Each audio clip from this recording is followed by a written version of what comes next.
Aren't you glad you came to church this morning? That video was amazing. Kids are awesome.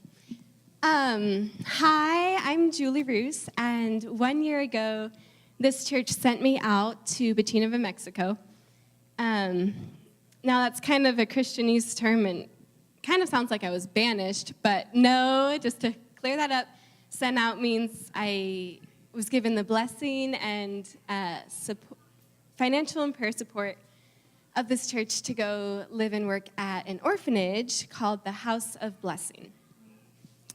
And so that's what I've been doing pretty much this past year. I was technically in Mexico 7.5 months, but it's been a year process with all the travel and moving and fundraising and all that.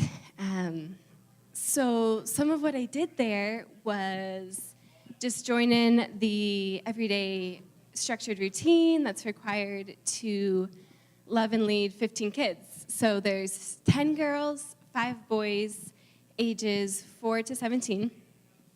And practically speaking, what I did was help the kids get up in the morning and do their hair and help the little ones get dressed and brush their teeth and floss their teeth and prep the food, serve the food, clean up after the food, and playing was a big part of my job description. I feel like using our imaginations outside, running around, going on little adventures, doing little art projects, having little celebrations, and, drying tears, bandaging boo-boos, playing the tooth fairy, reading to them at night, and singing them to sleep. And then going to bed just to wake up and do it all again the next morning. And then while the kids were at school, I got to do fun things in the office, like create a fire evacuation plan, develop programs like the internship program, design the new computer homework lab, update forums, revamp promo materials, which I have some with me, that you can get at that back table where Daniel's standing. If you're interested in doing an extended trip like I did, you can check out our internship program.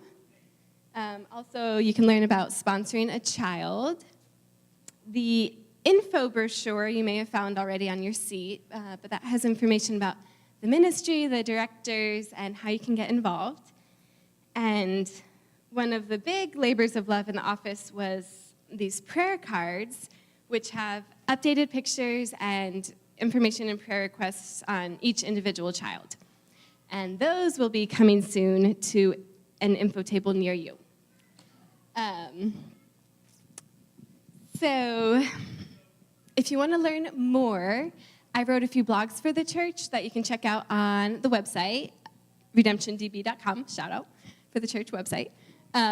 Also, you can see the year in review on my Facebook page, which is called Julie in Mexico.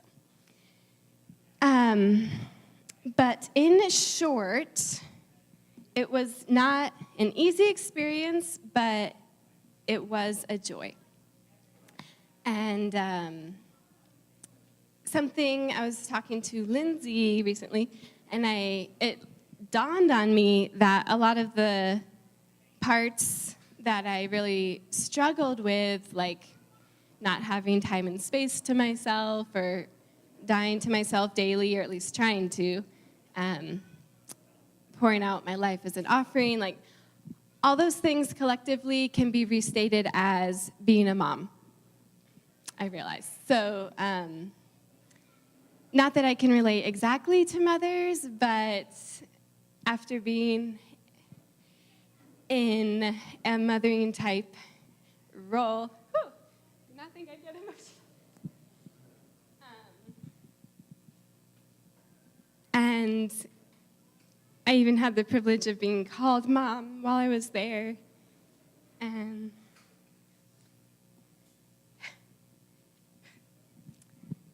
out of all that, I feel that I can evaluate now that y'all are rock stars. Like, I just want to say that to all the moms up in this place and listening online.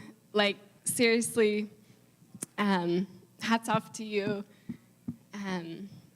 I got to spend a little time at the Sinks' house this week, and I was just like in awe of the patience. Like, and every mom that's represented in that video, just, wow, like, that's amazing. Another thing that I processed while I was in Mexico is a haunting question that maybe has crossed your mind before, which is it all worth it? Being a missionary or similarly being a mom, it like redefines the term full-time job. It's day in, day out, night shift, no clocking out type work. And I think of all that the ministry requires, like loads of food. It is mind-boggling how much food 20 to 30 people go through in one day. The never-ending maintenance on the facilities, never-ending need of donations from the states, and a team of dedicated staff who have surrendered their lives for this cause, all to care for 15 kids in a podunk town that no one's ever heard of in Mexico. There are orphans all over the world, everywhere, and what we're doing sometimes seems like less than a drop in the bucket. What difference does it make? But let me tell you that it makes all the difference in the life of Erasmo Caraveo Rescon. And I think there he is, playing basketball there. Erasmo comes from an indigenous people group that live primitively in the mountains. The education there doesn't go past elementary school grades. And Erasmo's father passed away, his mother left, and he became the first child to come into the care of the House of Blessing, where he soon received Jesus Christ as his Savior, and he and his sister have become the first in their family to graduate from junior high school. They're now attending high school and have the opportunity to pursue a college education. Erasmo is raw talent. Like, anytime I try to be cool and impress the kids with some trick, he'll come up after me and one-up me. He's just good at everything he sets his hand to. Sports, strategic games, music. He's started leading worship at the church that we all attend there. So he's awesome. It's made all the difference in the lives of Juan and Louise, who are wards of the state. They have no known living relatives, and yet now they've found a home and a family at the House of Blessing. 10 precious girls get to hear that they are beautiful and get to have people laugh at their silliness. The children have people to cheer at their performances and congratulate their accomplishments. Their value is affirmed. Their hearts are shepherded. And though it doesn't seem like a lot, maybe from statistics-wise or numbers or from the world's point of view, we're making an eternal impact. And though we're weak, God multiplies our efforts. So I just want to say Happy Mother's Day, and thank you for joining me in loving children around the world. God bless, and Dios te bendiga.